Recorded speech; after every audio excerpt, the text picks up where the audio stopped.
One of the big storylines coming into this game was how to stop the Rajon Rondo-DeMarcus Cousins tandem. But it was the Celtics who had all the momentum. They're calling it the Deflategate Revenge Game. But despite all this hype surrounding the game, Bill Belichick has his Patriots focused.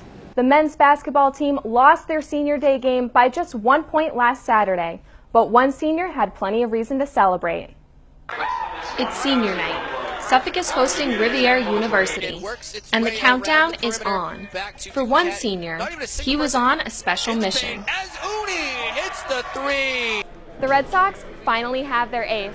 Today, they announced the signing of David Price to a 7-year, $217 million contract. The game of hockey runs in Mark Biega's blood.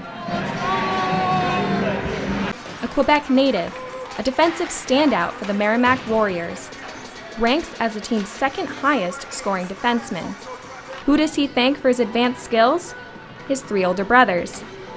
From a hockey standpoint, playing with them and being able to play with their friends actually developed me a lot better because I always played with older people. Instead of following all his brothers to Harvard, Biega chose Merrimack, where he's paving his own path.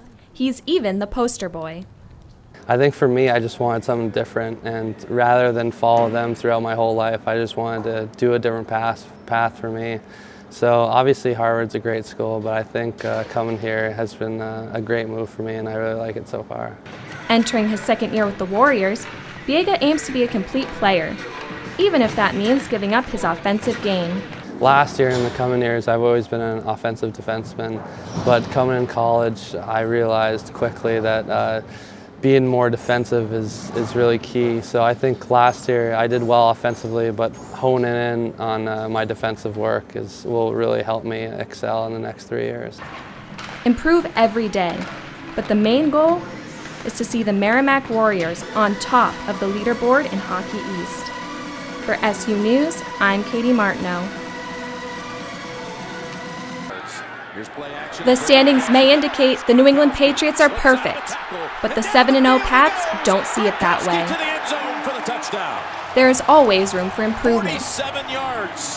We just want to get better every single week. You never go out on the football field and have 100% perfection out there. You always make mistakes. You can always get better as a team. I think after every game we evaluate, the things you do well and the things you don't do, and there's a lot of ways for us to make improvements out there. So there were a lot of things that we did in that game that, could hurt us. The Pats are shifting their attention to the Washington Redskins, who come to town Sunday, a game under 500. Regardless of their losing record, the Pats aren't taking this team lightly. You never could overlook anybody, any player, any position, any team, any company, anything. You can't just overlook people, and you just got to go out there and play lights out. Winning record, losing record, you just got to go out there and play 100%. More than halfway through the season, the Patriots may have what it takes to finish 16-0 for the second time in 8 years. But right now, that's something the team won't even consider. I don't really think it matters. I think for us, you just want to play and be ready to go each game. And I don't think we're good enough to sit here and worry about 16-0. We just got to focus on each game and try to win that one. Skate to success wins the draw. But winning the draw is only part of the game. Ages range from 5 to 15, but for these kids, it's about more than winning. We were founded to bring the sport of hockey to kids who don't ordinarily get the chance to play, either through financial limitations or otherwise. And we've been really gearing more toward the southern end of the city. A lot of kids in those neighborhoods don't really have as many opportunities to play. This particular Sunday is even more special for the Score Boston kids. They're playing a game against Skate to Success, allowing kids from different parts of the city to meet. Here we've had of late an MS-13 problem in Boston, but generally we've had gang problems that have been more along neighborhood lines. And so one of the goals of our program has always been to get kids to meet each other in a different setting and get to know each other and see that they're really not that different. The best part is just being able to play. Older friends, younger friends, yeah, but it's like fun.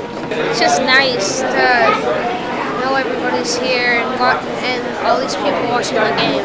And it's wonderful to have our kids, first of all, have an opportunity to play a real game. And have officials out there and play kids from a similar program. And quite frankly, it's just great to see another similar program starting up in the city and giving kids the opportunity to play ice hockey who otherwise might not have an opportunity to. The term home game has a whole new meaning for the Rams this season. For the first time in Suffolk's 109-year history, student athletes now have a permanent athletics facility to call their own. Here at Eden Park, right across the street from his home, Ryan spent his days playing roller hockey with his friends from Charlestown. While some people may be concerned about Price's postseason struggles, the lefty says he's saving those postseason wins for the Red Sox. At Fenway Park, Katie Martineau, 7 Sports.